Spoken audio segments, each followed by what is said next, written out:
All right. Happy Caturday night. I'm sitting here watching the Steelers trying to hold on to beat the sorry ass Lions. Um, it looks like they're going to escape, but the Steelers are not going anywhere this year because they have absolutely zero run game. Every defense is going to be keyed up to stop Harris, and we have nothing else. It's absolutely unexcusable that the Steelers have not done anything at all to improve the run game. It's the same. It's the same shitty group that we had last year, other than Harris, and we hadn't improved on it at all.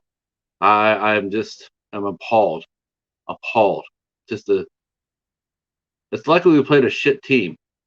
I mean, it truly is. How do you waste a perfect quarterback rating by Roethlisberger, and then you go out there and they can't run the ball 27 times for 78 yards, 2.9 yards per carry. No touchdowns. The longest run was 11 yards. 11. Oh, God. So every team's going to just sit back there, play the run. I mean, play the pass, and dare us to try to run. And we're not going to be able to. The Steelers look like maybe a 9-win team, maybe 9-8, because you know the Ravens are going to own the division. The Browns are going to be are much improved, and we're going to be fighting for the Bengals for third place. And better not sleep on the Bengals because they will come up and they will beat us. So, Saturday night. I don't know what I'm doing. Up at the pop up. Guy again wanted to hang out, so I said, "All right, why don't we do that?" So, as you can see, me and Guy again are hanging out. That's him on top of the hat there. Um,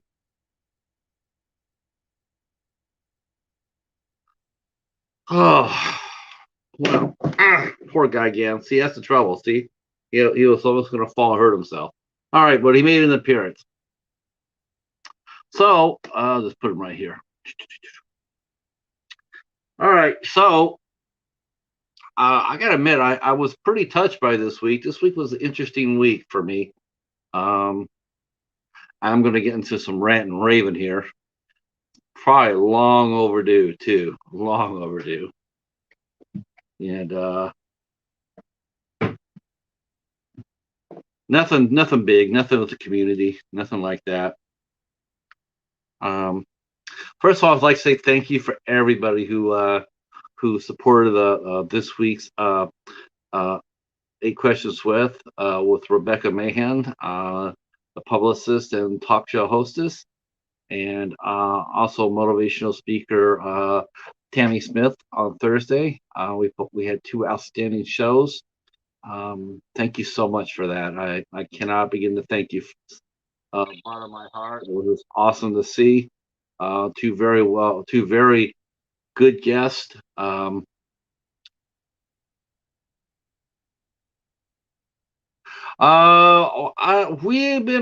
We've been sick too. Actually, not we got a we fell. We fell a couple of weeks ago and almost broke my ankles. Yeah, that's what you keep saying. But you know what? Last I looked, the Yankees are like 72 and 52. And where are the Phillies at? What was that? Let's go look. Let's go see where the Phillies are at. What are they? First place in the National League worst, the National League least. I mean, is that even a division? I don't know how you could call the National. I mean, seriously, you guys let the Mets run you for 3 months. Oh my God, I can't. Oh yeah, that sounds like the Phillies right there. They're off from working sick too. Let's see where the Phillies are at. So let's see there. Oh, they're second place. Second place in the National League least. They're 62 and 60. Whew, oh my God. And they're 4.5 games behind the Braves. Uh the National League best. Okay, definitely you must have had a concussion or delusions or overdosed on too much of that cough syrup. Because while you guys all suck in the National League Least, over in the American League Beast, we have the Tampa Bay Rays, the Yankees, the Choke Sox. That's true. Yeah, but I've never claimed A Rod. I don't like A. I never wanted A Rod on the Yankees at all. Never once did I want him on. Nope, nope. But then again, A Rod didn't bet on baseball games like Pete Rose did either, or yeah. God, who was there's some Phillies that have had that. Who was the center fielder you guys had? The guy who just like crashed and burned. The little center fielder. I think Darren Dalton had his issues too. I'm trying to think of the little pest. Oh no, I never liked it. I never liked it, A Rod. You can go back. You can go back on any post on any social media account. You'll never see me once sitting there rooting for A Rod. Didn't want him on the Yankees, just like I didn't want Machado on the Yankees. I did not. I know Pete didn't bet on baseball. I mean, he didn't bet on the games he was managing. He bet on baseball, but not on the games he managed.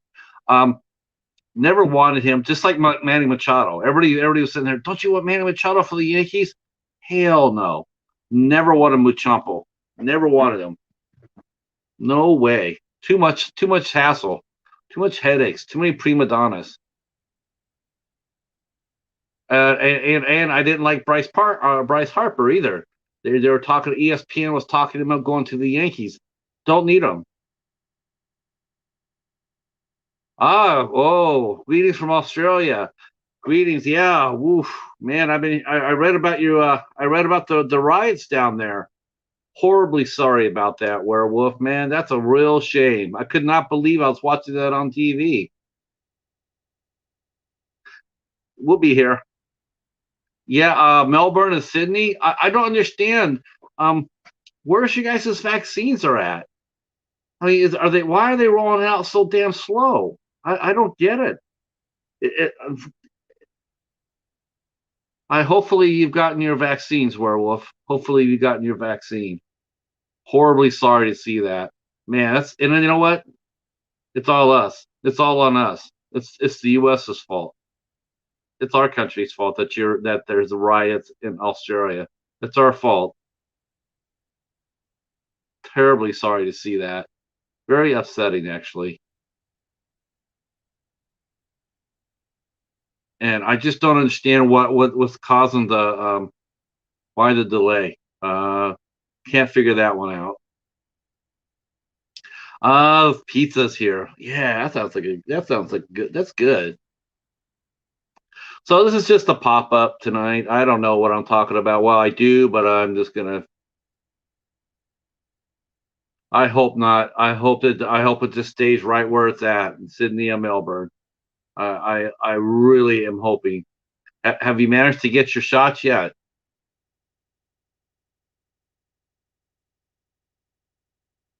At least one of them. At least your first shot. But if you do, my friend, if you haven't got your shot yet, or you are getting ready to get it, if you get a Pfizer shot, please be aware that you will be dizzy and you'll be very, very tired. So, and you probably will feel like shit for the first 3 days after you get each shot. So, oh, what's going on, Vern? Oh shit! I came online because I was looking for your credit card. I was going to tell you I haven't found it yet, but I was looking. Oh yeah. Oh, good. You had a good stream, man. Your streams are so positive, Vern. I like watching your streams. Um. Wow. No shots yet. Well, they better hurry the hell up and get you there. You know that's not gonna last. I'm sure there's been cases there. I know. I was surprised you guys were in lockdown. I thought you guys did really, really well. I couldn't believe why you guys were in lockdown. Uh,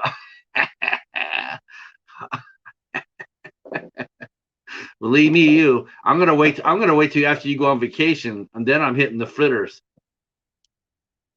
And I'm not too worried about the heat because I got the cheetah. The cheetah's here. Oh, and Gigan. Oh yeah. This is all the home protection I need right here. Now he may look real small here in the camera, but this is a monster right here. Gigan is a monster. Um, yeah, that's yeah, I thought Australia and New Zealand had done really, really well with the COVID because of the island aspect of things, and you guys controlling ins and outs so well. I was really surprised to see you guys were on lockdown. I did two interviews with a pair of Australian actors, and both of them mentioned about the lockdown. And honestly, I was really surprised by that because, like I said, I had not heard of anybody getting sick in Australia. Um, and I thought that for sure they would have already rolled out the shots already. I mean, I thought they would at least been hitting up the population centers for sure. So really, really sad to see that. And I hope you're well, and I hope everything stays peaceful. Um, yeah, we're getting our ass kicked over here. Florida's really bad. Texas is really bad.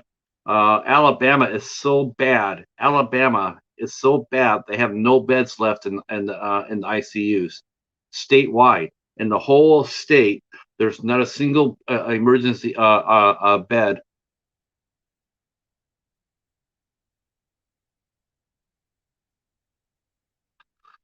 Yeah, well, we're stupid. America is stupid. Okay, yeah.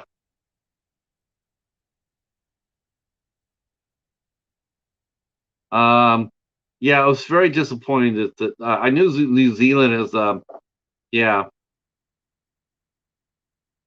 yeah, no beds in Alabama.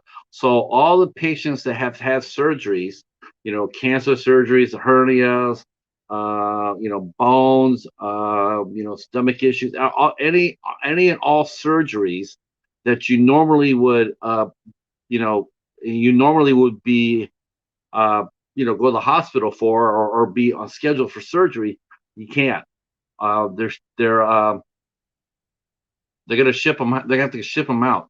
There's no ICU beds in all of Alabama. Mississippi, Mississippi's reporting that there's some. Let's just be honest with you. Mississippi is it's one of the most stupidest states in the union. They're using horse dewormer to treat COVID. It's I guess an anti-parasite medicine, and somebody told them that they could use that to fight COVID, and that's what they're doing. We got some dumbass motherfuckers down south, Texas, Mississippi, Florida. You could have it all. Uh, Give me New York. Give me somewhat intelligence. New York, Massachusetts.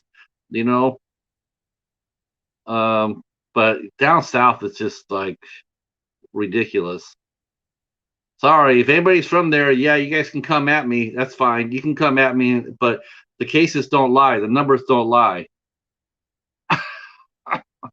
Yeah, it's bad, Vern. They're using horse and anti-parasite horse medicine. They're treating them down in Mississippi. Mississippi people were taking it. The poison control centers uh, have noticed they've gotten a lot of calls based on this anti-parasite medicine that people are using. But don't forget, this is the same country that listened to their president tell them to take bleach to treat the COVID, and they did. So we can't be too surprised. Seriously, you can't be too surprised.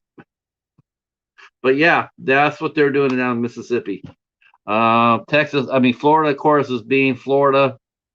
Super spreaders everywhere. Now they're being pounded by storms. It's just gonna be a mess. And that's just us. That's just here in the United States. That's not even talking about Afghanistan. So yeah, I think Vern, you picked the right time to go on vacation, girl, for sure. Um, but on a lighter note, so I actually I did my haul video this week from the library and from the library and the Dollar Tree. God, Dollar Tree was thin for me, and I also went over to Best Buy, um, a rare trip to Best Buy, and I got Hunter x Hunter from ISC Midnight. There it is, ISC Midnight right there. Recognize? Hell yeah! All right, so I did that, and then I did my review, and then I did my haul video, and then all of a sudden people started coming up there saying, "Hey, what did you think about this movie and that movie? Are you going to review the Unholy?" And I'm like, "Yeah, I could do that. I could do that. Yeah, you got to do the Unholy." I said, "Okay," and then I got the third one saying, "Hey, can you do the Unholy?" So we did. Me and the cheetah, we sat down, we got some popcorn, grabbed some peach tea, and we reviewed the Unholy. So that's my video before this live stream. So it's pretty good. Uh, pleasantly surprised. Pleasantly surprised. I was very happy with it. Um, I'm always talking about Jeffrey Dean Morgan getting strapped on some pretty mediocre movies as far as feature films go. He just he doesn't get the scripts equal to his talent. Um, I mean, I saw the postcard killings. Yeah, it's just I really wanted to like that movie a lot. I really did, but it just wasn't that good. He didn't have a very good script. And it's not the first time. He's a really good actor, but it seems like he does better on TV than he does the movies, which really sucks. Um, but this movie here was good. The Unholy, rated PG-13 on Sony, and with the big stars. I thought it'd be not very scary at all. Um, it wasn't, but it was good. It was good. I would recommend it. Um, I mean, maybe a couple of jump scares a little too much, but it's PG-13. You can't really go for the gore, right? Uh, but otherwise, that yeah, it was good. And we're making our way down to the first season. Let me make sure I'm still moving here. Um, I see five people watching me, but I don't see anybody talking. I can't be all that mesmerizing. Or maybe I am. I don't know. Let's see. Okay, I guess I am mesmerizing.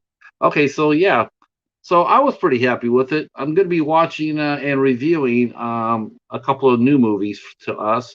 We are going to do our another Scarecrow movie. I got one from the Dollar Tree called Curse of the Scarecrow, and I mentioned on it that there better be a scarecrow.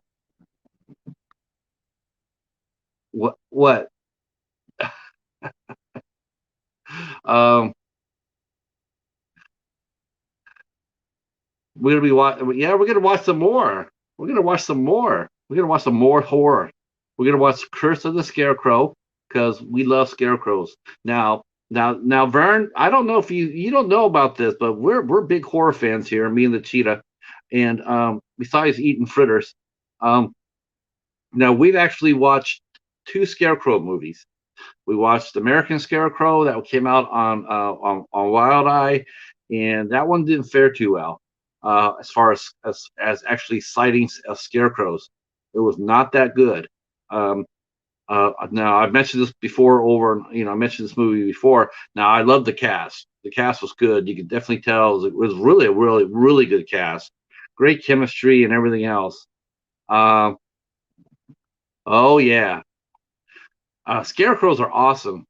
I was actually thinking about this when I was talking about this, Curse of the Scarecrow. I was thinking about movies with scarecrows in it, and there's actually one that's really underrated and doesn't. I don't think people really count it as Scarecrow movie, but you know what? I think you really have to count it as a Scarecrow movie, and that is Jeepers Creepers 2, because the creeper is in this corn.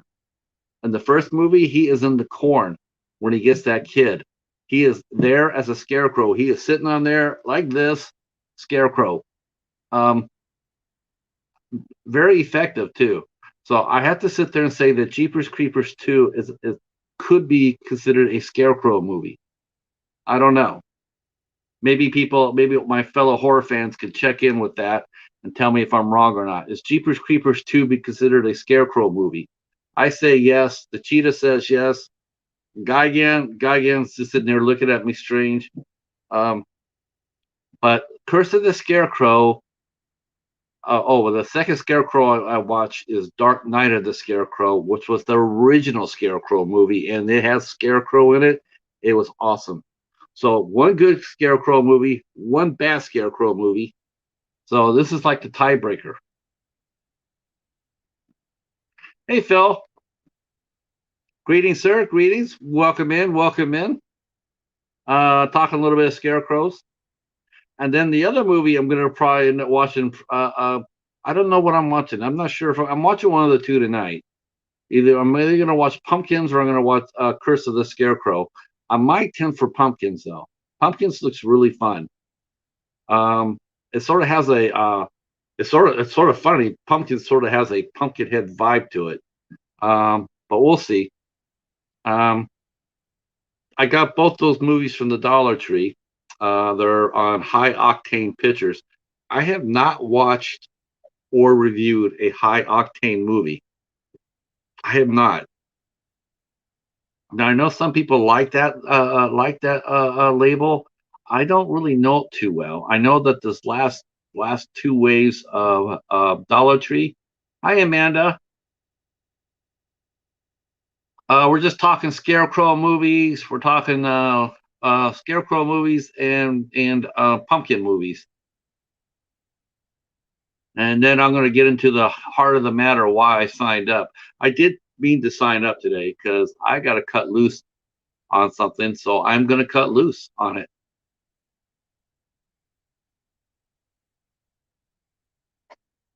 Let's see. Hopefully, everybody's having fun on their set on their Caturday night. So,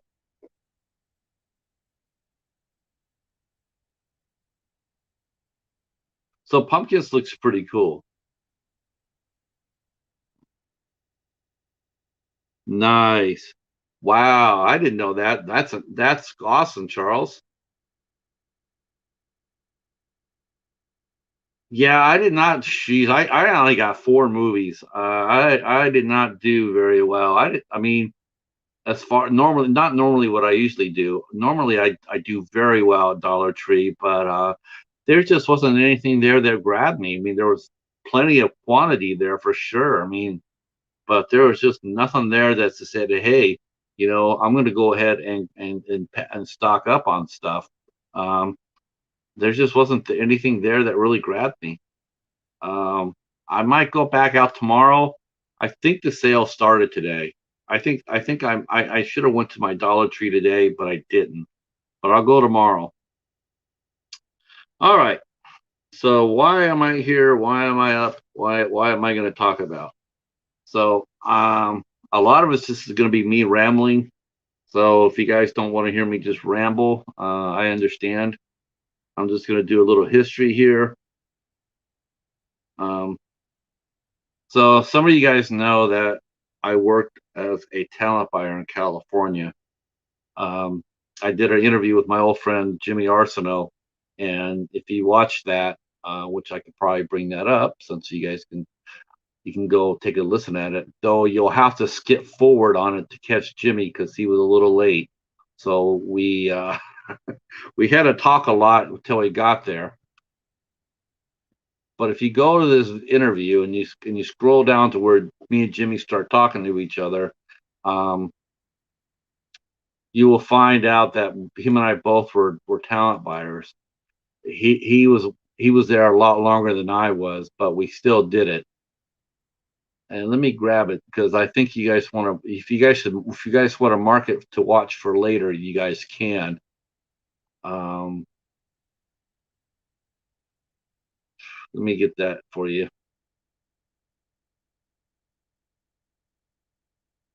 All right.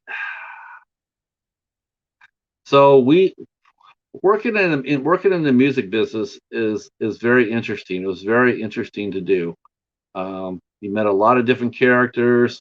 Uh, you met a lot of different personalities. You met a lot of us. You met a lot of egos. Um, both the talent and both the talent and oh, me right now. I'm just freelance writing right now.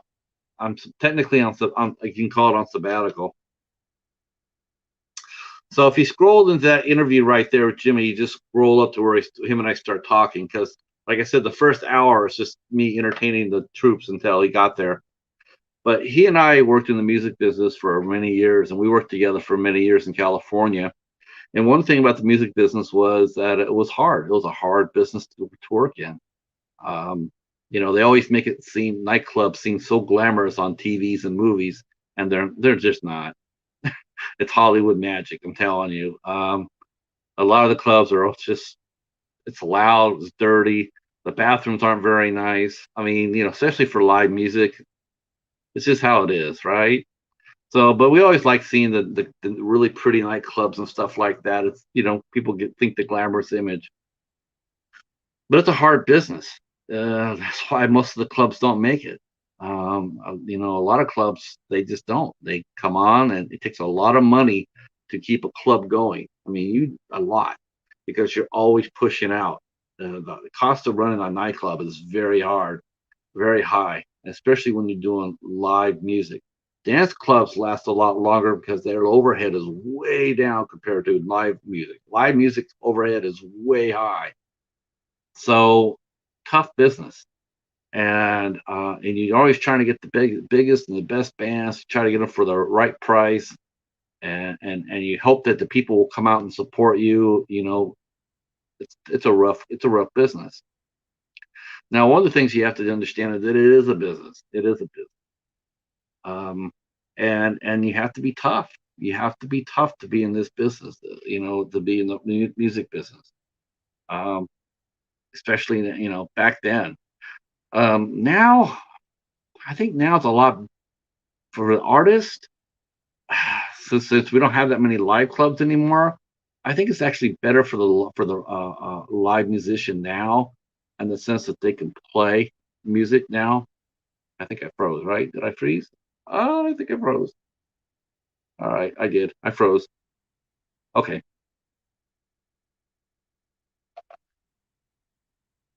that sucks. All right, I can still look at myself here on the monitor. So, so it's a rough business. It's not easy, um, and you have to learn to grow a thick skin, like this thick. Yeah, it's rough. Um, it's fun though. I mean, obviously, I wouldn't have done it for 10 years if I didn't think it was fun. Um, so you learn how to get a thick skin. You learn the word no a lot. Let me just back out and come back in. I'm frozen. Hold on.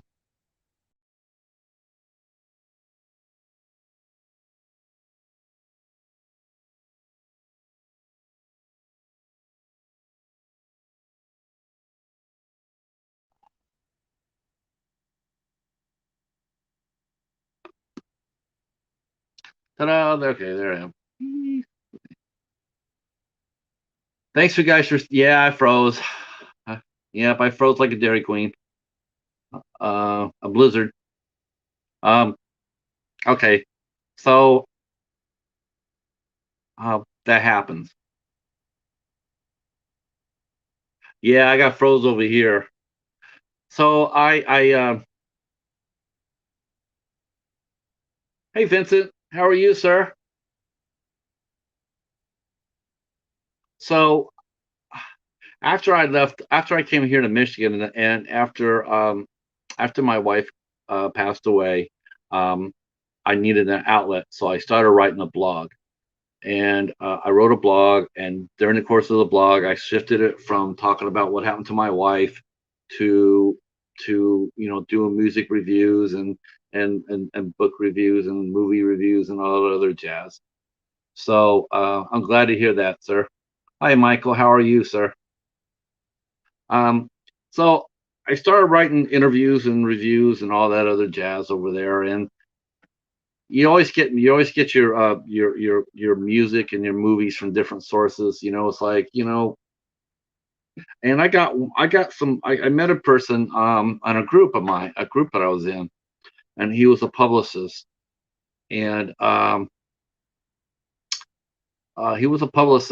he came to me and he mentioned that he wanted to work with me and give me some interviews for my blog. So I said, all right. And his name is Steve. I won't give his last name out, but I'll call him by his right first name. So his name is Steve, and he came to me and he says, "Hey, I'd like to send you some clients, and you can do some interviews." I said, "That's great." He says, "All right, let's do that." So about a couple of years ago, maybe a little more, we started working together. He would send me, he sent me somebody to interview, and do an interview, and then I post it up. At first, it worked out really, really well.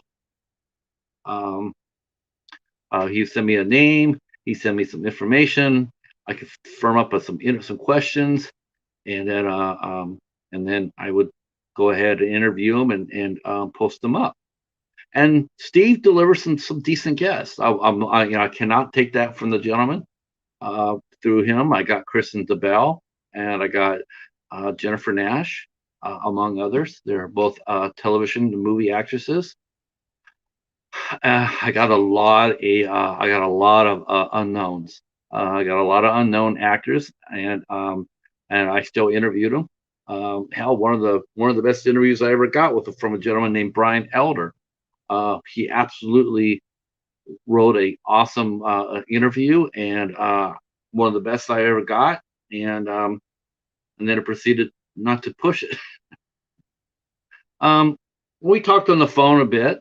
Um, and we went from being just like he would send me interviews and I would write them up. We actually started talking and becoming friends. We both, I knew the publicist, I knew, being a publicist was a hard work, and he appreciated the fact that I came from a background that understood how hard he had to work. And I knew how to talk to him and communicate with him and whatnot. It was easy to do. But hey, John, how are you, sir? I'm just telling a story. I don't know if any people want it, but I got to get it out.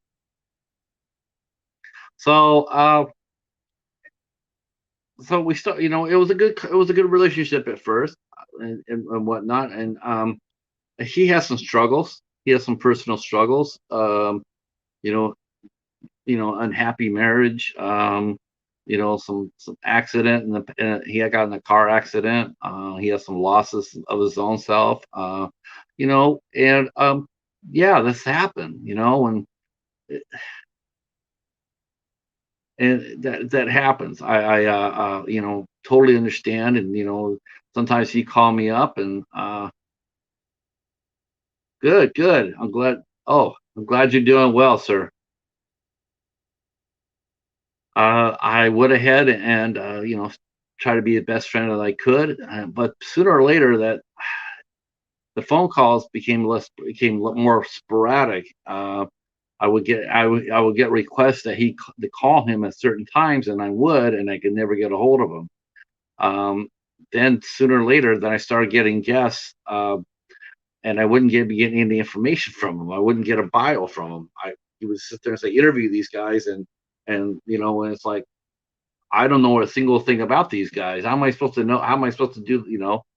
So I would have to do the work about that. That's not my job as a writer, as a someone who's putting out an interview. It's the publicist's job to provide an outlet with your client's name and a press kit. and a picture. That's the publicist game. That's what they do. Here you go. This is my client. Here's his background. Here's his picture. Here you go. If you need anything else, let me know. Not that, hey, I want you to interview Joe Smith and then walk away from it. So it was very frustrating, and the our relationship started to fracture just a small bit because I was getting frustrated because it's like you want me to interview these guys, but I have nothing, no information. And then some of the people that he sent me, they and he would try to do home and aways, and that means I would interview somebody for him, and then I was hoping they would interview me so I could grow my blog. Well, a lot of the people that he would do that with, they would get interviews from me, but I never got anything back from them, and that really charged me up. I mean, it's like, you know what? I'm doing this for them. I'm like, it's home and away. You help me, I help you. And so that caused a little bit more stress. Um, so, make it a long story short, we didn't have a falling out per se, but we just didn't talk to each other. I just moved on. I didn't really want to interview any of his clients, and so I didn't. So I just moved on. One of the clients, though, he brought me though about 18 months ago was the guest I had on Thursday night, Tammy Smith. 18 months ago, he says, "Hey, I want you to interview this lady, Tammy Smith. She's got a story to tell. I think you want to hear it." All right. So me and Tammy, we end up talking, and I find out that Tammy really can't talk to me legally. She was still in the middle of her divorce, and I said, "Well, you can't talk to me. You got to talk to your lawyer and tell you make your lawyer's gonna have to tell you when you can talk to anybody. Talking to me would be bad. I can't interview you." So that's what happened. She couldn't interview with anybody. She was still under litigation. So, but I didn't hear anything back from him. I just told him, I said, "Hey, that we're gonna have to wait on interviewing Tammy until things get resolved." That's the last I heard of that issue. It's important. 18 months ago, that was the last I heard of it. We never spoke about it. Never once. Never, never, never. Like, hey, are we gonna do that interview? No, no, nothing. So I go ahead and I start transferring. I start doing the midnight hour, and then after that, then I started doing this show, 8 questions with, and you guys have been following it. Thank you guys so much. You guys know who you are. Appreciate it so much. So now I'm starting to move the show from the blog to here, and first I get a out of the blue, and I have not talked to him in over a year. I get a ping from Steve saying, "Hey, can you call me? Can you call?" Oh no, this is like 4 months ago. 4 months ago, I get a ping from him, and he tells me that he's in Michigan and that his life is just upside down. I go and find out that he got himself with some shit. Not only did he do that, but I guess his marriage was once again back in the shitter, and so he was struggling with that, and he ended up being in Michigan. Yeah, him and his whole family are in Michigan, and I'm like, wow, that's a long way from Los Angeles. Hey, Sean, how are you, sir? Yeah, I just decided to do a pop up here. So he tells me to call him. I call him, and then I just sit there and I listen to him. He tells me about he moved his whole family to Missouri to a house that was going to be rented to him by an actor. He got to the house, and the house he hadn't seen the house. He just moved sight unseen to this house by this actor. The house is uninhabitable. So he moved everything. He spent all his money and everything, moved out there, and the house that he's supposed to move into, he couldn't. So then him and his family were just bouncing around in the Midwest. They're going from place to place to place. So I mean, I can understand his stress level being high. I get it. I mean, definitely. So he's telling me about this, and I'm seeing this on his Facebook page, and I feel bad for him. I do. I feel bad for him. He is a human being, and some of his shit was on his own though. Like, how do you not check out a house you're gonna rent before you go there. I don't get that at all. I'm just gonna, you know, well, just because of the guy was an actor, and that's okay. I knew him. He was a friend. Really? You don't still don't vet out friends? You got to, especially doing something like that. Well, he didn't. So there he was. He spent all his money, and he had to go fight to get some of it back. So he's bouncing around the Midwest. He's trying to keep his business going. That's going to be really hard because the publicist needs an office, needs a phone, needs a fax, whatever, email, computer. Hard to do just on a phone. Um, so I listened to him. He calls me. He says, "Can you call me up?" I call him up. He says, and he asked me. He says, "Do you know any place I could live at in Michigan?" Now I have not heard from him for a year, and this is the first phone call I get. And he's saying, "I need you to find me a place to live." Not no hello, no how are you, no I haven't talked to you in a year, no none of that. It's just like, hey, can you find me a place in Michigan to live? I'm like, during the pandemic, like that's a miracle. I'd like to see. I mean, I like to see someone pull a rabbit out of my ass, and for that miracle, because there wasn't going to be one. I didn't have no idea. I didn't know anything about his finances or his credit, or I mean, I could tell him, yeah, you can go to over here, but what does that mean? If I don't know his whole situation, and he wasn't going to tell me that, and I didn't ask him. But I mean, if someone says, "Find me a place to live," I need, within this amount of money, with this amount of money, because he say no one wants to rent to me. Well, it's hard to rent during the pandemic, and it's going to be hard to rent, and if they can't do a credit check on you and stuff like that, and you got to have a first and last month's rent and all that other jazz. So that's my one phone call I get from Steve in 4 months. That's. I'm like, wow, okay. And then I lose track of him again. I lose track. I don't hear from him or anything. Then I see that he 4 months after that he pings me and says, "Can you call me tomorrow at this time?" Okay, I call him up, and now he's divorced. He's getting a divorce. This is the third time since I've known the gentleman that he's getting a divorce. Not once, but three times. I'm getting a divorce, and that so I just take that with a grain of salt. And I said, "What's going on?" And he says, "Well, I'm living over here in Adrian." Okay, that's like a little while away from me, but okay. He's in Michigan, so okay. And then okay, it says you're not that far away from the airport, so you're in a good spot. You're a good location. I mean, if you have to fly to meet clients or whatnot, you're in a good spot. So we talk a little bit, and that's it. That's the last time I talked to him on the phone. So now during this time, now I'm starting to do this show here, 8 Questions With. And one of the things I did was I reached out to Tammy Smith once I saw that she had posted on her Facebook page that she was free. Legally, she was able to talk. So I go talk to Tammy. I says, I told you I would wait for you until you were free, and then we could do. Then I would interview you. I said I would wait, and I did. And so, would you still be interested in doing an interview with me? And she said, very much so. So I booked a date for last Thursday, and that was about 6 weeks ago. And no big thing. Date comes up last Thursday, this past Thursday, a half hour before my show starts. Yeah, Michigan can be worse than LA. 30 minutes before I go on the air with Tammy. Now, this is a gentleman that's been worked 20 years in PR. 20 years. Okay. It's important that you know this, because we'll go into that a little bit later. It's 20 years that he's being a PR person. Okay. I considered him a peer. I considered him a professional.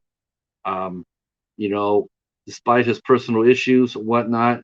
I mean, when we met, he was professional as can be. Sadly to say, during the past year, I've watched, and all that hard work and respect that I have for him has slowly just gone out through the window. And I mean, I saw some things that I was like, just could not believe I was seeing. I'm like, who in their right mind would do this? But again, I'm getting ahead of myself. So here I am at 30 minutes before our show last Thursday. I send Steve a link to the show.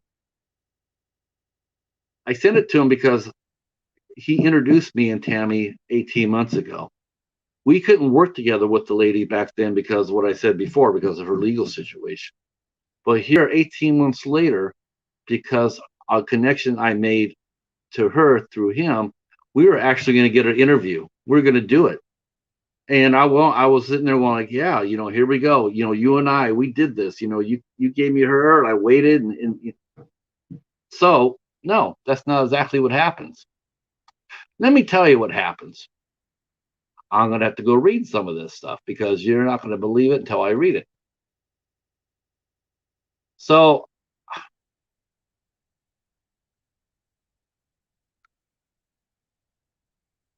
all right. So, me and Steve had talked a couple of months ago. We had talked a couple of months ago. He had offered to, he came to me and he wanted me to book a gentleman named, he offered me a gentleman named Bruce Valanche to interview. I don't know if anybody knows who Bruce Valanche is. Probably don't. Maybe do. Some of the older people, maybe. Bruce Valanche he was the head writer for the Oscars. He wrote for the Oscars, was the head writer for the Oscars for 14 years. Okay. The guy was a heavyweight. You don't get that job and keep it that long without having some skills. He also appeared on Hollywood Squares. He was like a bon vivant, very charismatic. Very funny. Not a good looking guy, not by any stretch. He's a big heavy set guy, but he has a very sharp pen, and he, I personally don't feel his writing is not in my wheelhouse, but obviously it was in somebody's wheelhouse because, like I said, he wrote for 14 years for the Oscars and won many awards for doing it. But Steve offers me Bruce Valanche, so I'm like, okay, yeah, because I'm nervous now because that's a heavy hitter, and I don't. Yeah, I would love to have the guy in the show, but seriously, look I got 318 subscribers. Back when that happened, I had under 300, and to me, it's like, what am I offering this guy? This guy's not going to want to come on this show and talk to me in front of like 10 people. I mean, seriously? I mean, no. Um, so I'm like, wow, that's a big name. I mean, it's a huge name, and normally I would want that all day long. And then he sends me like 5 other clients of his, and there's nobody there that I even want to talk to. There's nobody. I mean, there's nothing there, and there's no meat on the bone. But I know how the game is played, and that is, if I wanted to have a chance at Bruce Valanche, I would probably have to interview one of these guys for him. I understand that. But the more I thought about it, I'm like, I mean, I don't think Bruce Valanche is going to say yes. And I tell him, I says, unless I get a confirmation from Bruce, I'm not going to do any of these other guys. Well, that day, I go ahead and write to Bruce, ask him if he wants to do the show, and Steve has pulled his email address from our discussion. So now I'm just sitting there looking at the 5 guys he has there, and I'm like, where's the address? And I wrote to him, it's hard for me to write to Bruce when I don't have his address. And I don't hear back from him for 4 days. And I said, I'm not, you know what, I'm not talking to any of these other guys, right? That's not going to happen. There's nothing there for you. Well, he sends me Bruce's email address again, but I don't write. I'm honest with you guys, I don't write. And I'll tell you the reason why I didn't write then, and I'm not going to write now. I'm just too damn small. There's no way in hell. I like to think that if I interview somebody, I want to do something for them because they're doing something for me by coming and agreeing to talk to me. I got to be able to do something for them, like have fresh faces in a chat. Someone who's people who are like right now. You guys are all sitting here watching me ramble, and I want to be able to provide an audience for anybody I talk to. I want them to benefit from our interview. Well, Bruce Valanche is not going to benefit from talking with me. He's just not. I mean, the guy is he's world famous. He's not going to sit and talk to me, and I'm not going to insult him or set myself up to get shot down by saying there, would you like to interview? And it's like, you got 280 subscribers. No, I don't want that. It's embarrassing. So I didn't write to him. Normally, I have no fear about asking anybody for anything, but I do have common sense. I'm not going to do that. I'm not going to sit there and waste this gentleman's time by asking him to come sit here for an hour and a half, in front of 10 people. What if I had 20 people, 25 people? Yeah, I think that'd be worth it, and I would do it. But so far, my audience, on the shows that I've been doing, they have not tracked that way. I get anywhere between 5 to 10 to 15, maybe 15 or 16 once in a while, but I'm not tracking that well to ask someone like that to come on the show. So that's important because yet on Thursday, this is what happens on Thursday. So I sent Steve the link to Tammy Smith, and I sent the link to him, and I said, and he pings back. I'm reading off our Facebook transcript. He pings back and he goes, "How old is that?" The link that I sent him, and I answered back. I said, "It's happening tonight." I said I waited for her divorce to settle. So that's what I had to do. I had to wait for it for the litigation to go through. She had her divorce settlement had to go through and whatnot before she legally could talk to me about anything, and not just me, just to anybody, because of circumstances. And then he goes, "Well, tell her thank you for stiffing me." And I just wrote, "I didn't know because I haven't, because this is the first time I've heard about anything like that at all." And even if I had heard anything about it, it's still not my fight. I have no dog in that fight. If that's between him and his client. He writes, "Well, she's a narcissistic bitch that stiffed me. Dude, you should interview Bruce Valanche, not waste your time with people like that," being Tammy. And I wrote, "I will send Bruce a email, but I'm so damn small, I doubt he'll even answer." What's that saying from Bruce from Magnum Force? A man's got to know his limitations. Well, I know mine. I mean, even at 72, he's still an A-lister, an A-lister caliber of star. Then Steve writes back, says he will answer. I put him on many shows. I'm not going to share the interview with Tammy because I don't like her at all. That's fine. If I had known that, I wouldn't have done it, but I didn't know. She literally robbed me, and she's a narcissistic bitch. I understand about Bruce. Email Bruce some coffee. I don't know what that meant, but email Bruce some coffee. But for real, I'm not really happy that she's going on your program. I'm just afraid of. I don't know what that meant, but he just said just afraid of giving you a heads up.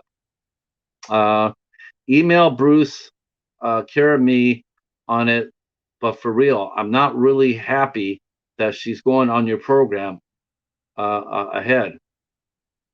Just seeing that woman's picture upsets me. It's upsetting to me. Then I wrote back. I said, I got to get ready, but I will send a copy of the email to Bruce. I'm trying to ignore the fact that he's railroading this to me 30 minutes before showtime, and he wants to continuously knock down the guest I'm going to be talking to. So I'm choosing to ignore it as best I can. Tell her I said hi sarcastically, and I wrote, I hope he doesn't laugh me out of the building, which was a legitimate concern. He's not going to laugh you out. Just tell him you're a friend of mine.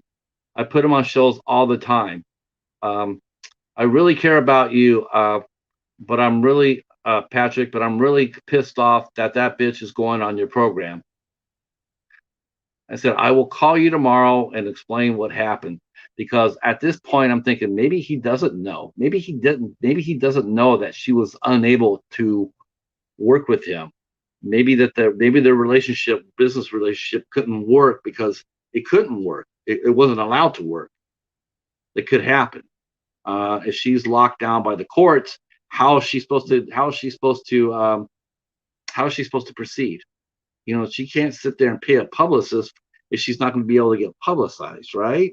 How are you going to do that? Um, I can't talk to anybody. I can't go on any. I can't go on any TV shows. I can't go on any podcasts. I can't talk about anything because I'm still my divorce is not settled. So that's what I'm thinking. I'm thinking maybe he didn't know this because we haven't talked about this again in 18 months. Uh, I don't believe she intended to hurt anyone, but legally her hands were tied. And then here sort of gets a little bit goofy, a little sideways. Do you want Bruce on your show? So there's now he's implying there's a fact that he wants to blackmail me for the show. Do I want Bruce on my show? If you do, then I want something back from you. Well, I don't care if it was fucking Tom fucking Cruise. I'm not going to bow down to any pressure like that from anybody on any level. Not going to happen. I made the deal with my guest. That's what I'm going to do. I'm going to talk to that guest. I'm going to talk to her, talk to whoever I want. And I made a commitment, and I'm going to follow through with that commitment.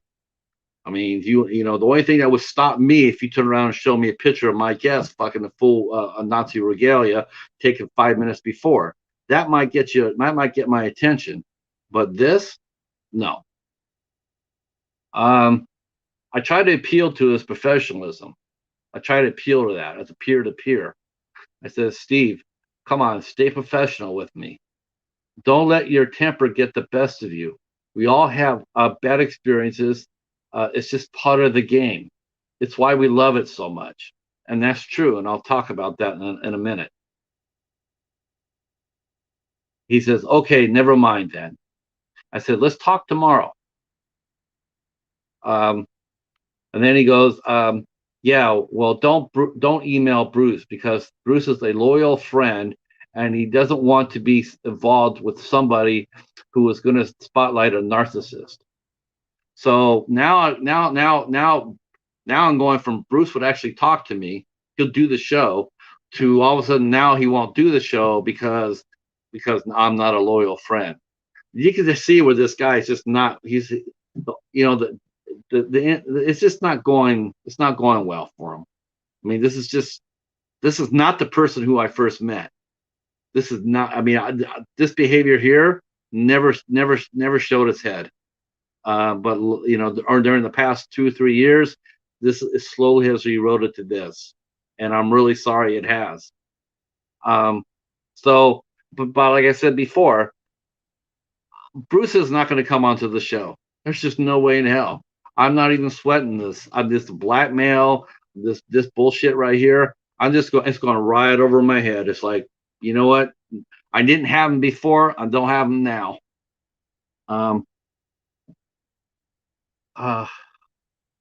He says, I will tell him to disregard your email. I thought out of a sense of loyalty, you would 86 this woman 30 minutes before showtime. Now about 20. When she rips you off, you'll see how funny she is. I have no idea what that meant. I don't know. See, I don't know how she's going to rip me off, but that's what he said. And here I thought you wanted to improve your show. My God. Well, I do, which is why I have someone like Tammy Smith on my show because it's improving it. I said, I understand about Bruce. He goes back, don't interview that bitch. All you're doing is showcasing a fucking narcissist. Pull the plug on that bitch, please. 20 minutes before showtime. From a guy I haven't talked, it's just ridiculous. unbelievably ridiculous. Um, then I said, not going to happen. You know better than to take these things personally. Okay, I can't believe you. I can't believe you. Oh well, that's why you are where you are. Yeah, maybe so. Uh, having integrity, I'm fine with that. When someone rips you off that bad, and then you interview them, that makes that makes. So then he said, "This is the one thing that he got my attention. He got my ears up, my dander up." He mentions my wife. He says, "Your wife would be very unhappy." Yeah, you know what? I'll be honest with you. Fuck you, Steve Joyner. Fuck you hard. And if he had said that to me to my face, I'm telling you this right now in front of YouTube and everybody, if he had actually said that to my face, we would be having some sort of different conversation right now. I don't understand that at all. I didn't mention your son. I didn't mention your brother. I didn't mention your marriage. I didn't mention any of that to you, about you. Okay, your dead boy, your dead brother, your dead dad, your dead mother. I didn't come at you any of that shit. For you to try to use my wife's name to settle your own personal beef with somebody I don't even know, yeah, you could take a fat flying fuck. Way out of line. Way out of line. That's really what I'm here for. I'm just here to get this out. I'm not sure if anybody cares about, anybody want to watch it or care about it or comment, but this is what I wanted to say. Fuck you for saying that. There's absolutely no call for it, and you ended whatever relationship or friendship or working relationship we had. You ended it with that. So, yeah, like I said, you just we're just lucky. We may be in the same state. Lucky we're not in the same town. So after he makes that, and I comment about this because I see what he said to me, and it's like it really burns my ass. And then I said, Christ, if I bitched every time I lost a band, I would have stroked out a long time ago. Now, this is what I was going to talk to you. This is what I was going to mention about the music business. People actually still here watching this. Thanks. Um, so here I was going to mention to you about the music business. I said before how it's really hard, and it is hard. It's a hard business, and you work on your relationships in the music business. Thanks, Ray, man. I really appreciate it, man. I really do. Thank you, brother. So, music business is rough. You talk to agents every day. Every day you talk to an agent, and sometimes it's really hard to, you know. I'm not going to sit here and lie and say I'm above it because I'm not. Because I'm going to tell you the story that shows this. So when I worked at the club called the Agenda Lounge, I booked a band there for a residency. They were going to play for 3 weeks for me, 3 weeks in a row. Every Tuesday for 3 weeks, and I booked them through their agent, a gentleman named Frank Riley, and I got him to play for me at the Agenda, and it was great. They're going to play 3 shows in a row, 3 weeks in a row, but this band was breaking. They got their first single on the radio, um, and all of a sudden all of a sudden, I mean, it happens this quick with bands. They can go from here to here overnight, literally overnight. It could be literally overnight. Um, and so I booked this band with this Frank, and after this band started breaking, he wanted to cancel my residency after the first show. I'm like, oh, the fuck you are, it's like, I got them for 3 weeks. You can have them after 3 weeks. And so we fought about it. I mean, we went to war over it. he had a signed contract. He wanted to get out of it. And I'm like, fuck that. No. He says, I'm pulling the band. I says, you better not. And we got on the phone and we went at it. Not one of my finer moments per se, because him and I went at it. He took me lightly. Is what he did. That was his mistake. He saw me as a junior talent buyer and he treated me like that. And that was his mistake. My mistake was I lost my temper. I was in the right. I didn't need to go down to that level, but he was trying to intimidate me because he was a big, powerful agent, and he was, as far as I know, he still is. But he tried to intimidate me, and I didn't like that. Wasn't used to it, so I lost my cool, and I barked at him, and I made it personal. Bad mistake, right? So my boss comes in, the owner of the club comes in, and he comes in, and he hears me yelling. He hears me yelling. And he comes in and he says, what the hell's going on? What's going on? What's going on? Who are you on the phone with? I said, Frank Riley. And he goes, Frank Riley? He says, what the hell are you fighting with him for? Because he was a big agent. And I said, I told him, I says, he's trying to pull the band off because they're breaking.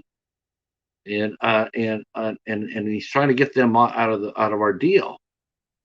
And as we're talking, and I remember this so distinctly, as we're talking on the radio, all of a sudden here comes their signal. Come on, here's the latest song from our local boys Made Good. This is Drops of Jupiter. All right, awesome.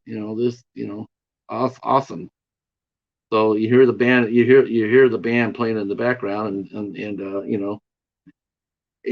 I get back on the phone with him, and I talk, and then and we agreed that we compromise. So I got 2 weeks instead of 3. I knew I was never going to get those guys back. That was going to be it for me. After that they were going to go and become stars, and that's exactly what they did. And now congratulations to them. In fact, I still think they still play out too. The band was called Train. I don't know if any of you guys might remember that band or not, but they were a Train with a band from San Francisco, and they put out some really good music. And that was the band I had booked before they popped. So they were playing a residency for me. So a couple of days later, I get a phone call. Not from Frank Riley, but I get a phone call from his boss. Yeah. A gentleman named Paul Goldman. Now, yep, that's it. Meet Virginia. So now here comes Paul Goldman. He's the owner of the agency. But Paul Goldman calls, and he calls to apologize. Should have been Frank, but it wasn't. But Paul Goldman called, and he talked to me for an hour. My owner came up and saw me 2 days ago. He sees me fighting in a dogfight with Frank Riley. 2 days later, comes up there and sees me talking, normal business voice. And he goes, who are you talking to now? And I'm like, Paul Goldman. And I'm sitting there talking to him for like another 35, 40 minutes. And my boss is looking at me like he's shrugging his shoulder, like, what's going on? And I finished the conversation and I say, he just wanted to apologize. He wanted to apologize. He wants you to call him after lunch. I says, why did you keep him on so long? I says, he's the one that talked to me. I was the one just listening. You saw that. Did you hear me talking? I mean, I was just listening. He was telling me stories. And he tried to get me, he's going to try to get me a singer named Madeline Peru, which I really, really wish I would have got. God, I really wish I would have got that. I had it on the books. But then she went on tour somewhere else. I never got another chance at her. Yeah, they're very big band.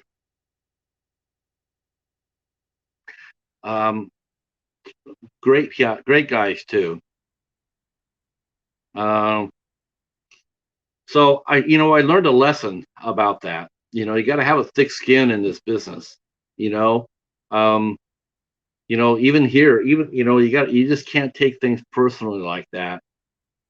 And And that was my whole point about Steve was, and it's, I guess it's this, I just got done blasting his ass, but I will say this to him in case he's watching it, because who knows, he may be.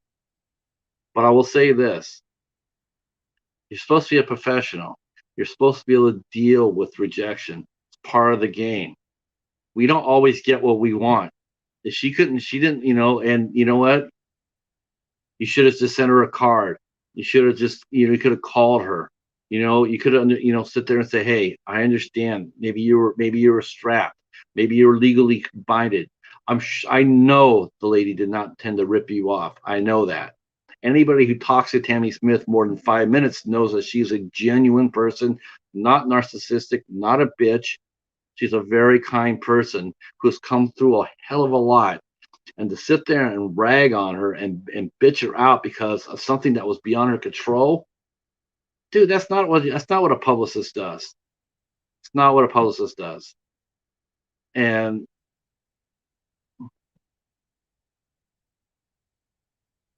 we might be talking a little football a little bit later after I get done with this.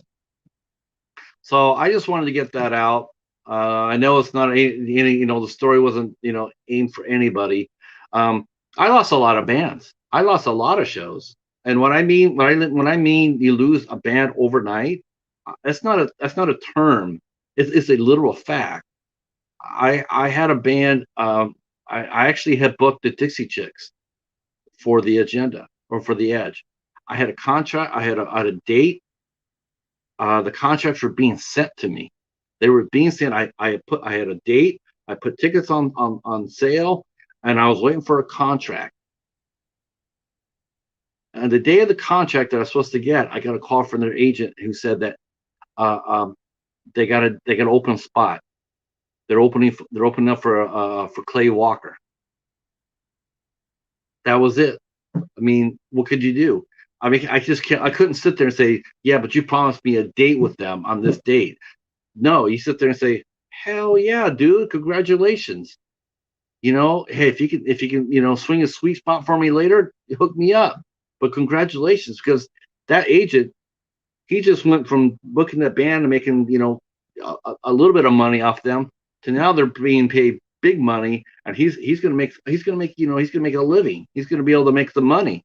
And the fact that you sit around and you don't give him a hard time about it, you don't sit there and say, yeah, but what about my date? And when you sit around and sit there and say, hey, that's awesome, man, congratulations.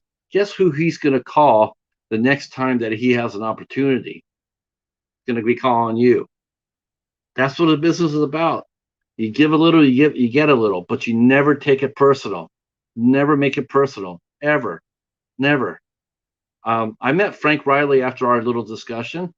He came out to the Edge to watch one of his bands play, and I bought the man a drink. We shook hands and we talked some shop for about 30 minutes. And he apologized, and I apologized, and we left on good terms. And whenever he called, he sit there and we talked for like 10, 15 minutes sometimes if we had the time. Good guy, good agent, hell of an agent. I would want an agent like that for me, that's for sure.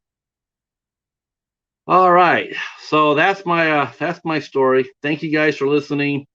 Um, so yeah, let's move on to something a little bit more fluffy. Uh, yeah, yeah, he was out of line. I won't forget that. I won't forgive it either. Um, that's what I mean. Like I said, if he hears this, he watches this, he knows he's done. I won't take his phone call. I won't have anything to do with that. I don't care who he has. I don't care if he has fucking the Pope himself coming over to my house tomorrow. I'm not going to give him the time of day. Not after that. And I'm sure his friend Bruce Valanche would not be happy with him doing that or saying that either. But that's neither here or there. I will say that we had an outstanding show last Thursday, and one of the best shows that we've had. And yeah, it was awesome.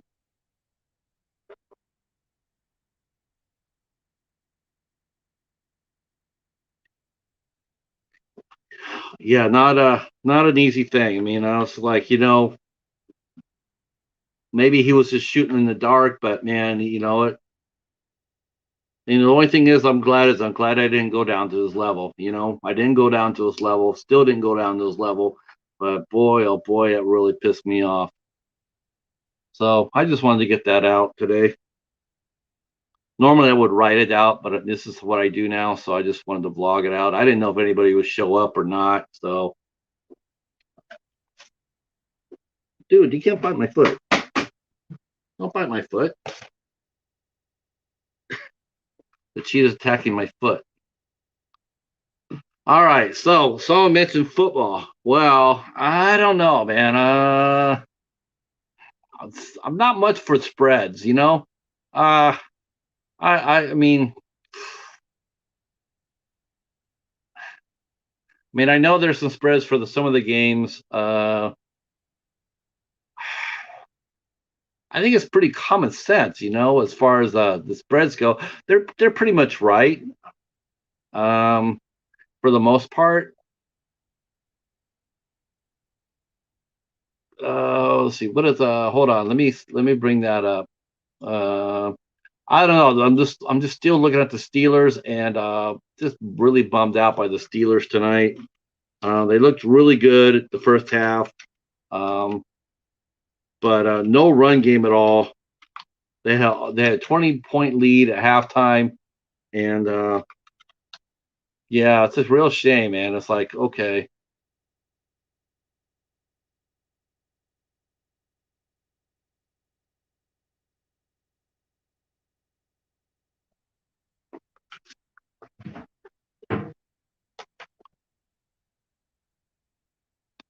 all right, all right, yeah, all right. Let's see what we got. Wow, all right. Where are the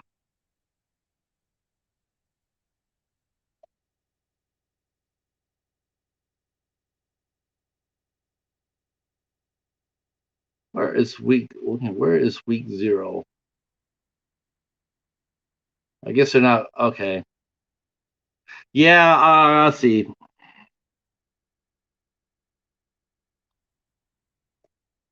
Let's see for Hawaii. It's 17 at UCLA. I like Hawaii to cover that, James. I do think they will cover that. Um, I think UCLA has a lot to prove. Chip Kelly is not exactly a coach that's tearing up shit. Uh, they're struggling quite a bit. I think they're going to really struggle against Hawaii. Maybe if Hawaii didn't have the super seniors, they might cover the 17. But Hawaii didn't have that bad of a team last year. They definitely can move the ball, and UCLA is not all that impressive. So I'm going to take Hawaii in the 17 against UCLA. Um, Illinois and Nebraska. Nebraska favored by 7. Boy, well, now with Scott Frost underneath investigation by the NCAA, you got Brett Bielema coming in, back to the Big Ten. Uh, I like Nebraska to. I think Nebraska will cover at home. I think they'll cover at home, but it's going to be dicey. It's not going to be a blowout. You see, Illinois is going to be a better. I think if Nebraska can run the ball with any sort of success, I think they will wear out Illinois toward the end of the second half. Illinois' front seven is not that big, and more importantly, they're not that fast. So if Nebraska can wear them out a little bit on the lines, I could definitely see Nebraska winning. Do I see Illinois winning at all? No, I don't see that. No, I don't see Illinois winning. Um, UConn at Fresno State at 27. That is way, way. That's a massive. That is a massive cover. Point spread. That is crazy. I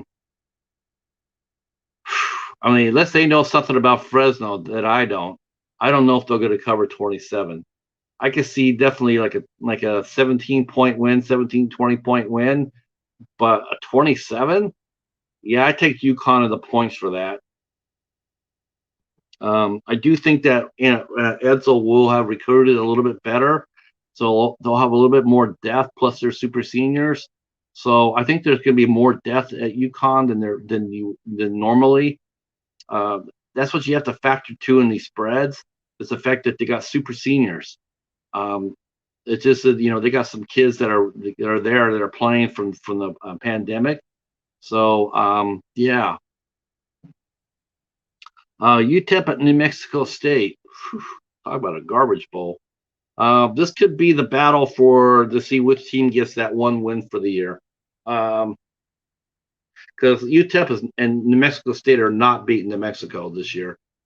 Um, 9 points seem an awful lot to give up to on the road for a road dog. I'm going to take the Aggies to cover to win that game. I'm taking them to win that game outright. Um, I think they're giving that 9 point spread based on what New Mexico State did during the spring against two FCC teams. I think they'll be much better. Oh, thank you, Michael. Thank you. Yeah, I'll talk a little football here. Wind myself down. Let's see, and they don't. Of course, they don't have. Of course, they don't have Southern Utah at San Jose State. I think it's like a 14. It'll probably be 14 points or so. That's about right. I think San Jose State has a chance to win by 14-20. I don't think they're going to show Southern Utah all their cards because they're playing USC in week 1.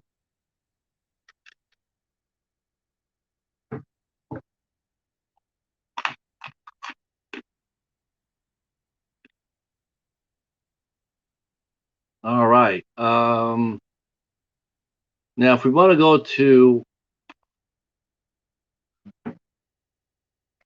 where's the point spreads here?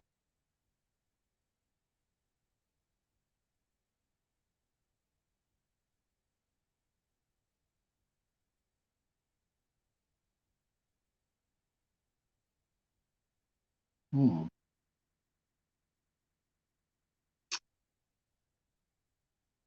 All right. Well, oh, here we go. Here we go. Here we go.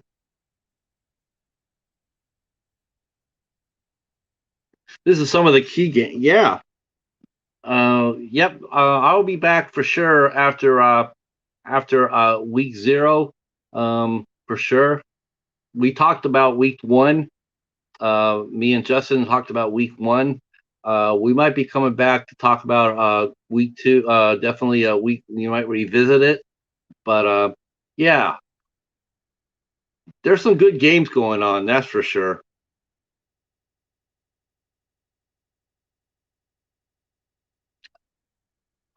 They have. I've looked at some of the games for week 1. If you're still here for that, um, Boise State at Central Florida. Central Florida is giving up 4 points. I'll take Boise over that. I think Boise was going to beat them straight up. Uh, that's just they're going to beat them. I think that I think they're going to beat Central Florida um, pretty handily. I can see them easily winning by 10, 14 points, maybe more. Boise has a lot to prove this year. Um, yeah, I like Penn State too, but I just don't like. Honestly, I do not like James Franklin. I don't like him as a coach at all. I think he's. I think he. I don't. I think. You know what?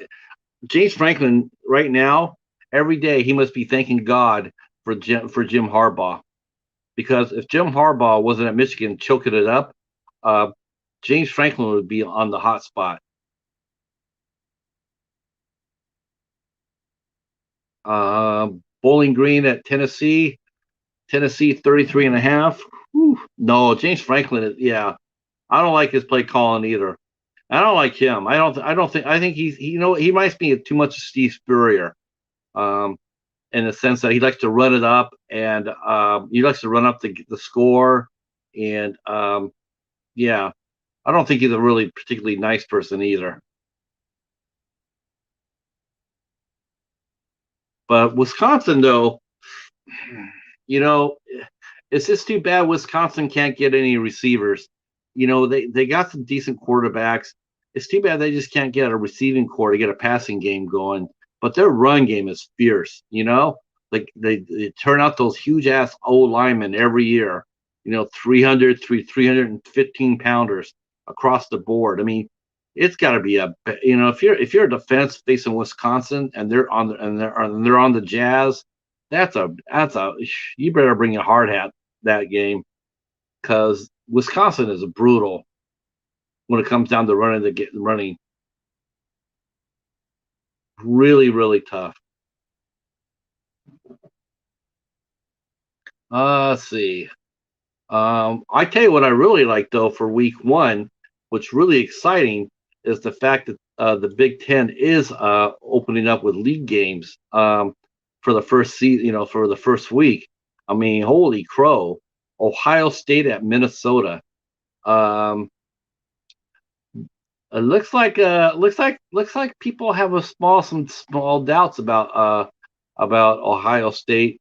They're only favored by 13 and a half, but I don't. I think they're going to be fine. I think they'll roll past Minnesota.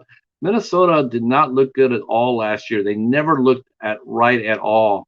Um, PJ Fleck, I was really surprised to see how poorly they performed on defense. They did not look good at all. Running behind all season long. I don't see them getting any better. I think Ohio State will come in there and spank them. I don't really see this being much of a game after halftime. I think Minnesota might come off some vim and fire, but I think Ohio State just has too many weapons. Yeah, I like Ohio State. I like them to cover too, 13 and a half. I like them to cover. Uh, see, next, North Carolina at Virginia Tech. North Carolina on the road, 5.5. Wow, that really equates to 8.5 because you got to think about Virginia Tech gets 3 points for being at home, plus another 5.5. So they're actually sitting there saying North Carolina 8.5, and that's about right. Justin Fuente has a lot to prove at Virginia Tech. They have fallen back into mediocrity. Um, he has not been able to recruit the same way that he did at Memphis, and he needs a big year this year. Fuentes needs a big year. He cannot afford to go, 6-6, 6-7, that type of deal. He will be gone if that's the case. Of course, you got Mac Brown at North Carolina. They're a top 10 team. Everybody's darling. I'm not so sure if they're that good or they're just trying to create some on paper. They're trying to create a rivalry or tension with Clemson. Um, I don't know. I don't know how good North Carolina truly is, um, or the ACC for that matter.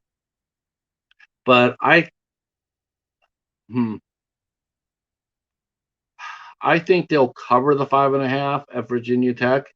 I think they'll cover that. Oh, that'd be a good game. Okay, okay, we got Michigan State at Northwestern. Northwestern is favored by 4, giving up 4 points. Um, but the thing is, though, is they lost their tailback. They lost one of their stars, a tailback. Northwestern did. I think they lost him this week. So that's going to change the perspective of the game a little bit. 4 points worth. Don't know about that. Michigan State. What's Michigan State team's going to show up? The same team that showed up and beat Michigan, or the same team that just gets drilled? Like they got pounded by Rutgers last year. So it's hard to say which team's going to show up. I do think Michigan State is getting a little bit better. They probably waited a year too long to get rid of D'Antonio, but D'Antonio really lost himself. He pretty much blew himself up. He could still be there today if he just would have switched out his offensive coordinator, but he didn't want to do it. They running the same old plays and they got exposed. The over under is only 45 points for this game. Wow. I can see it's going to be over 45 points. I think Northwestern still's got enough. Um, yeah. Well, there's the Penn State at Wisconsin. Uh,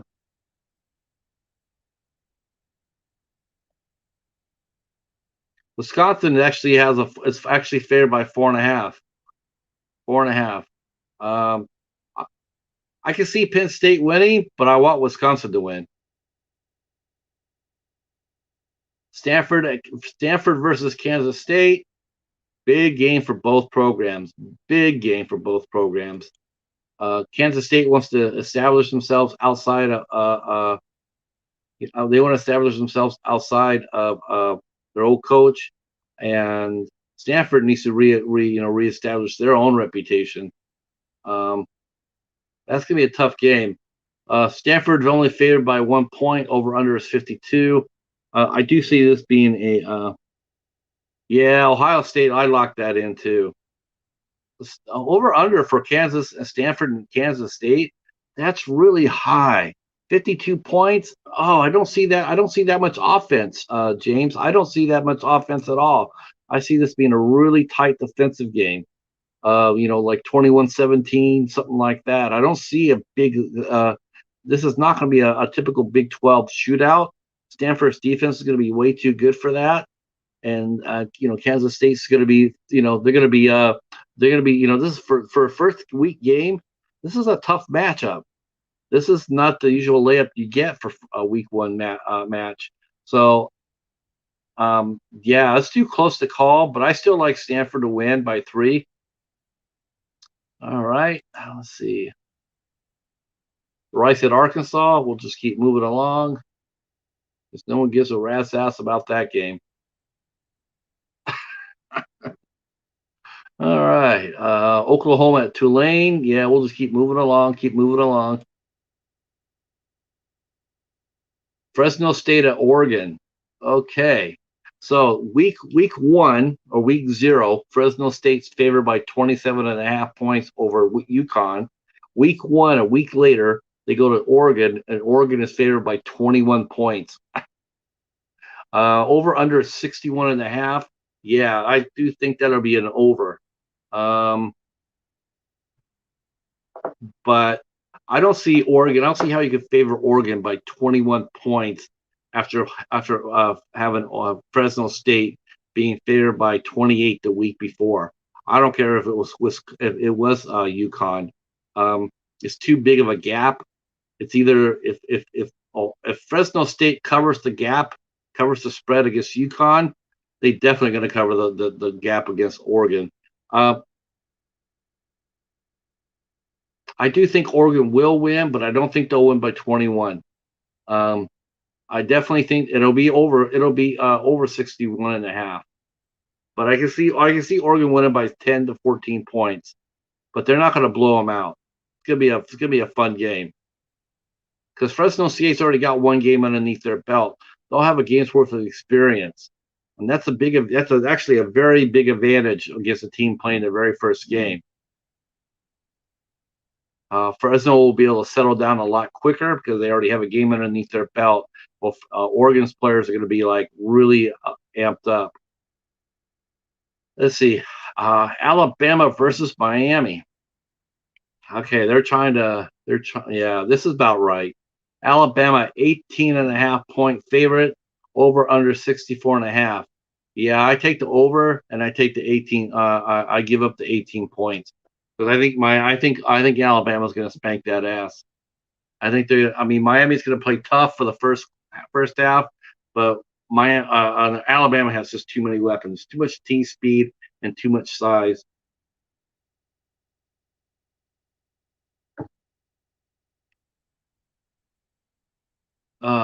Indiana, Iowa. Gotta talk about that. Wow, that's going to be a good game right there. Anybody talking to me in the chat? Oh, okay. Just making sure. No, I didn't miss anybody in the chat. All right, Indiana at Iowa. Iowa favored by 4.5. Okay, I'm going to be honest with you. I think Indiana caught lightning in a bottle last year. I don't think they're going to be as good as they were last year. That game against Penn State, they were given. We definitely see what they did not score. Their touchdown that got them that win against Penn State and sparked that season. I think Indiana's going to come down to earth this year. They have some good players. I think there'll be a solid squad. They could go 8-4. Um, but I like Iowa. I like Iowa. I like Iowa's defense. I'm going to take Iowa's defense. Iowa's favored by 4.5. Over under is 47. Yeah, I like Iowa to win. I don't see this being a shootout at all. I'm going to go with the Hawkeyes here.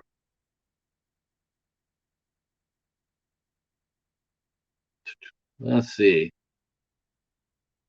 Wow. All right. Oh God. The Big Ten is so overrated in a lot of ways, just like a lot of these leagues are. West Virginia at Maryland. Oh my God. Mike Locksley at Maryland. God. The Big Ten got totally hosed when they got Maryland and Rutgers. Those guys have never brought anything to the party at all. Just terrible teams. Uh, West Virginia's not much better.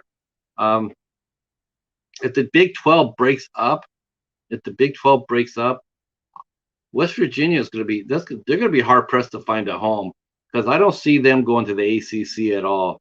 I see the West Virginia going to the American if I see them going anywhere. Because I don't think the ACC wants them at all. Even with their basketball team, they're not going to want them. So I see them going to the American. West Virginia had better pray that the Big 12 stays together because that's the only thing that's going to save them. Otherwise, they're on their way down the American. Not that that's a big step down, but they're just not going to the ACC. Their academics are too poor. They don't want them. Maryland is just again poor. Mike Locksley, you get them playing a team like Howard or Delaware State, they look like world beaters. They'll put 75 points on those guys, but when they play a big boy school, they get their ass kicked. And I'm taking West Virginia. West Virginia was only favored by 3. I'll give up those 3 points all day long to beat Maryland. Okay, now here's one of the sexy games of the weekend. I mean, this is going to be a really good game too. Me and Justin talked about this one. Gonna be good. It's gonna be a dogfight. Louisiana at Texas. That is not going to be an easy game for Texas. The only thing is that Louisiana has to stay within themselves. They cannot just start reading the press. They cannot, try to make, they can't score 100 touchdowns on one play. They have to play smart. They have to play efficient.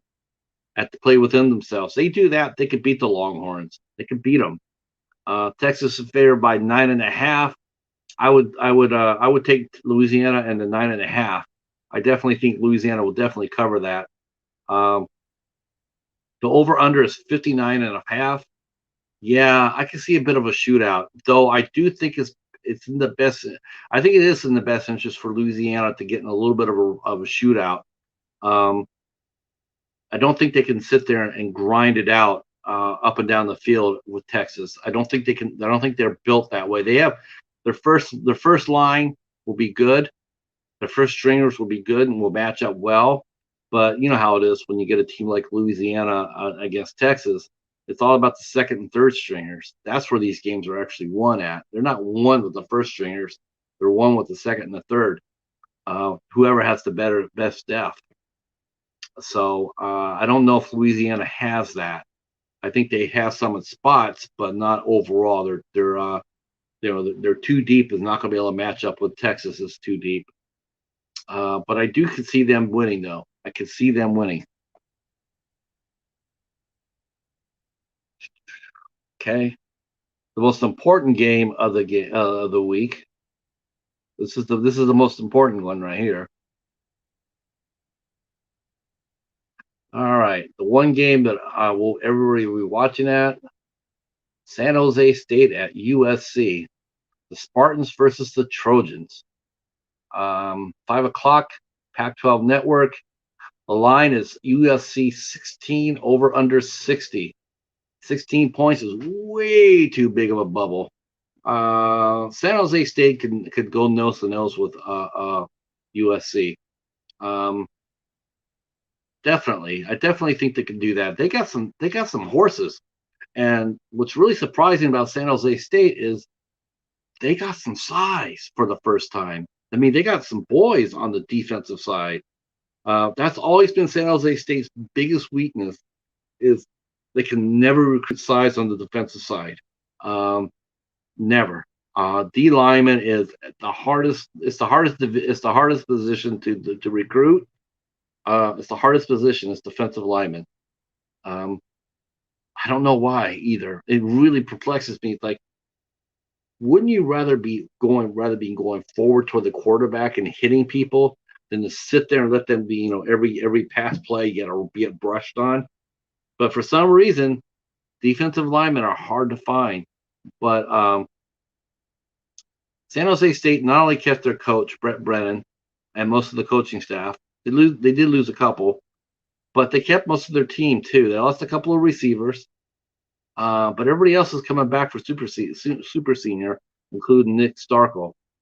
Um, I'll take the 16 points because I personally I think San Jose State can beat them face to face. I think they're going to beat them nose to nose, right there on the middle of the field. It'll be close. It'll probably be like 7 points, 3 points, 7 points, one of those things, but it will be a win. And if San Jose State could go in there and take care of USC right off the bat, and if they beat Southern Utah, they come out of that 2-0. Wow, could be a special season for San Jose State. Could be a very special season because the other two non-league games that we got are winnable. We got New Mexico State at home, and that's a layup. And then we got one road trip to go to Western Michigan, and I can see them beating Western Michigan. All right, is that it, or you still want to go on, James?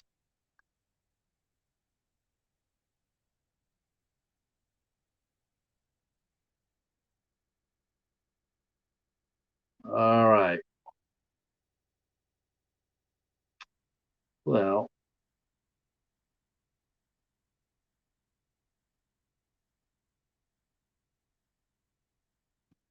all right. There you go. We'll come back for week two. Definitely, we'll come back for week two. Um, and we'll probably end up doing a pro football live a live stream too. Me, Justin, and Project Ellsworth. We'll probably do. I'm not sure if we'll do it all together, but we'll definitely do our own predictions for NFL. So you can come back for that too.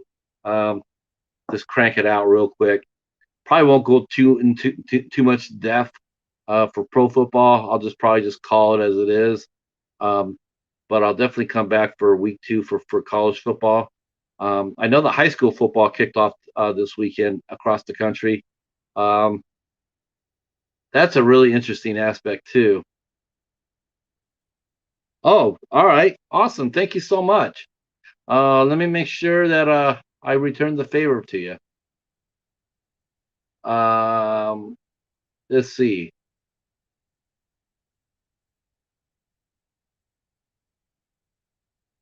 Let's see. Yeah, tell your friends too. Me and Justin, we will be back. I'm gonna make sure I connect with you and leave you a comment.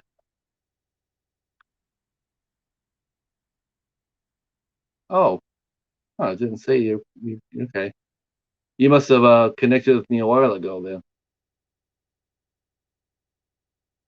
All right, no biggie. All right. Well, I should do something productive here on this stream, and I think I already know what I'm going to do. Oh, thanks, man. I love it. I love college ball. I absolutely love it. Uh, that's my jam right there. I like baseball too, but college football is definitely my jam. Uh, I know a lot of my friends here that on my channel, they're They're not really into football so much as I am, but I love it.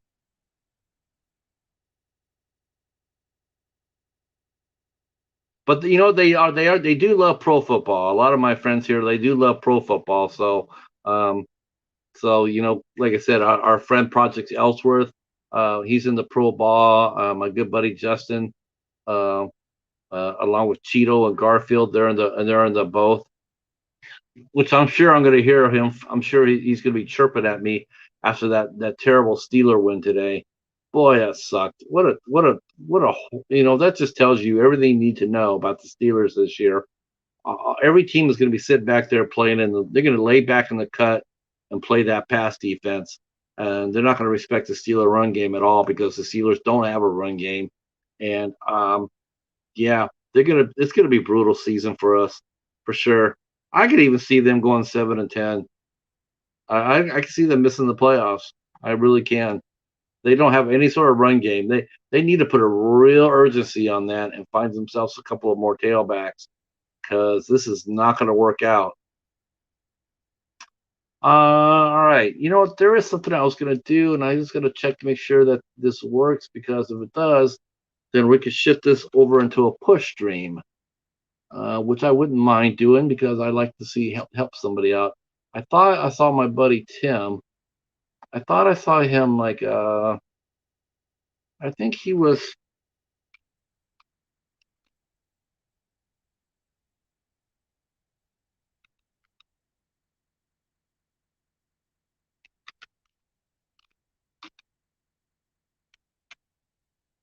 I think he was close to 4. Oh,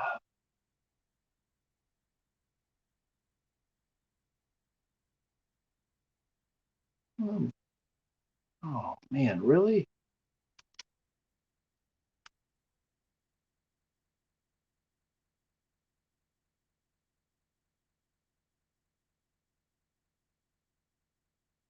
Oh my gosh. Maybe I have not seen him for a while. So all right. Well, cool.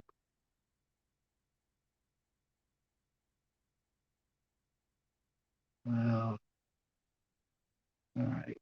Oh, I know what I'll do for fun. I don't know why I didn't think about that earlier. Uh, I sort of like to get. I like to push somebody for a day. Uh, oh, maybe I could find.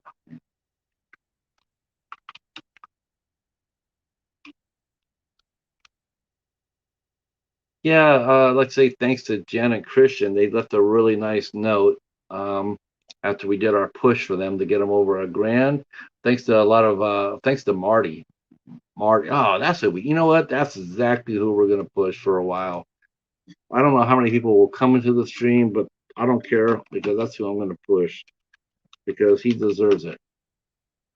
Let's go push Marty for a change. Where is he at? There he is. Yeah. So Marty's got 450. I wonder if I can get his ass up to 460. Well, we're going to try. We are going to try. All right. There we go. All right. Who's still in the chat? Who's still in the chat? Nobody's in the chat. One's in the chat. Nobody's in the chat. All right. All right.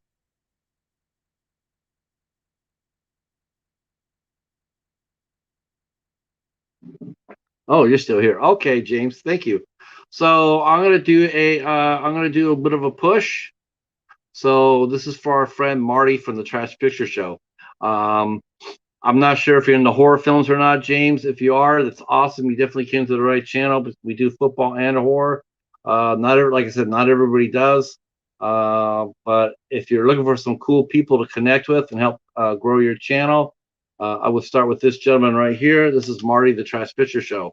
Marty is a very cool guy. Um, really nice guy. He supports a lot of us in the community, and supports me, supports a lot of good people.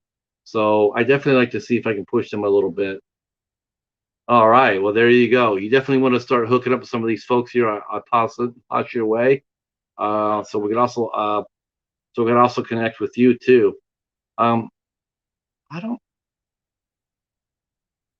I don't know if I gotta see if I have you on my if I've did I connect with you? I better see if I did that.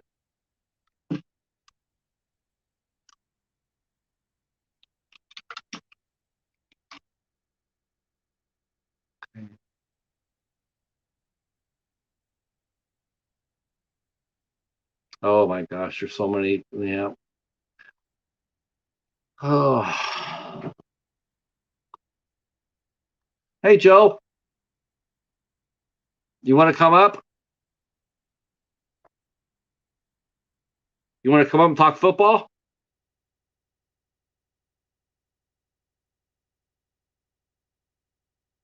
Definitely love to have you come up and hang out. I thought we pushed Marty too from the Trash Pitcher Show, but we could talk football. James, you want to go ahead and connect with the horror man here? Joe is also a big football fan. Big football fan. Uh, I'm not sure if you're a college football fan though. So I'm not sure if you're Boston College or Boston University, uh, UMass, Temple, Penn State.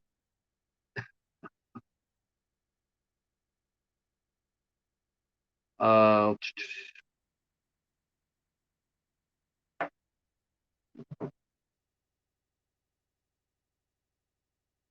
okay, for sure, for sure. Yeah, next time. Yeah, I just did a pop up, so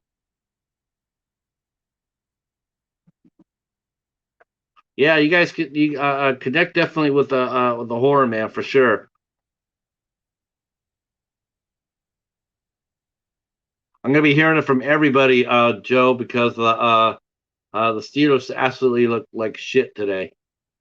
They played a great first half, and then they shit the second half.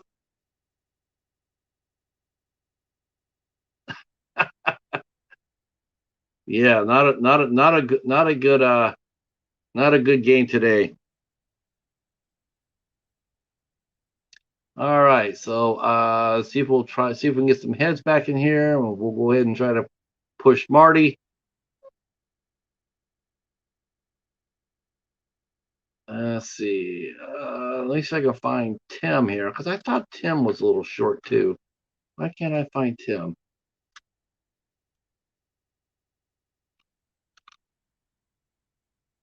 Poor devil. Oh, horror DVD devil.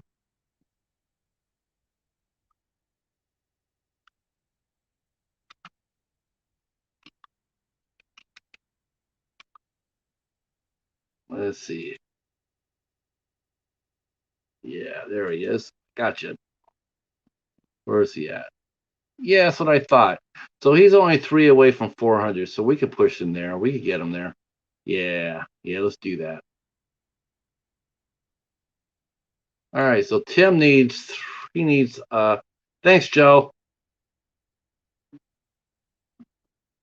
Yeah, we just need the tailbacks though for sure. We need running backs. All right, so here's another guy who we can throw out there, and this is our good friend Tim. Uh, he's only three away from 400. See if we can get him there.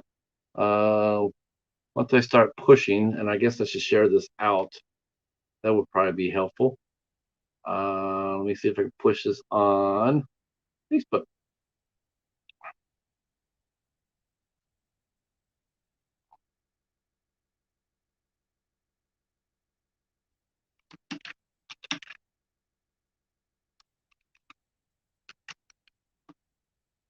All right. All right. Not that I know if that'll help or not, but we'll go ahead and do it. All right.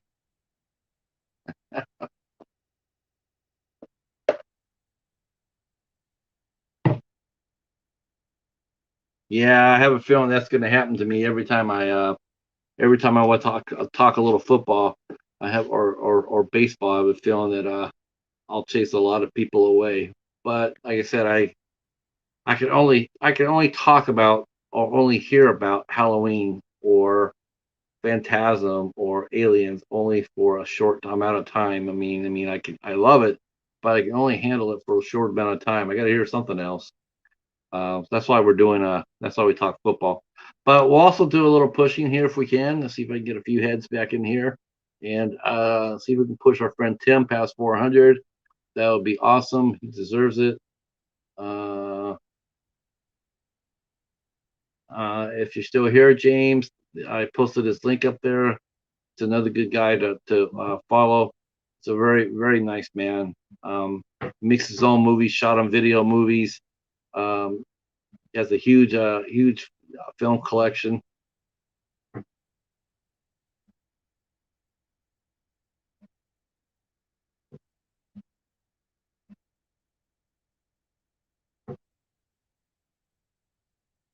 Boy, that felt good though to get that off earlier.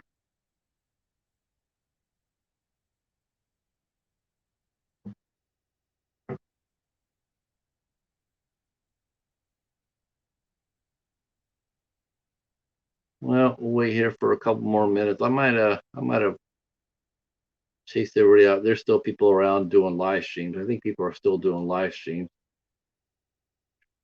Yep. Oh, there's a lot of people doing live streams. Hey, that might be the reason why there's nobody here. Wow. All right. Well, that happened. All right. Well, I'll have to come back and do this on Monday and go at it a little bit better. All right, I'm gonna go ahead and pull the shoot here, James. I was gonna do Marty and Tim, but I need a bigger audience, so I'll have to come back and do that Monday, but or tomorrow afternoon. But thanks for coming by and hanging out with me, and we're talking a little college ball. Everybody else, thanks for listening to me rant and rave. Had to get that out of my chest, so off my chest. So thanks for listening to me. Like I said, rant and rave. Um, Tomorrow night we have the midnight hour. We're back here on my channel tomorrow at 10 o'clock. Um, we'll be doing the bugle and some food challenges. I guess I'm doing the chubby bunny challenge tomorrow. Um, we're supposed to have a guest tomorrow, but I hadn't heard shit from him, so I'm not sure if he's even interested or I'm even interested in chasing him down. I'm probably just gonna end up just letting it go, unless he pings me. All right. I guess that's it for me, and I will talk to you guys tomorrow. Have a good rest of the night, and until the next one, peace.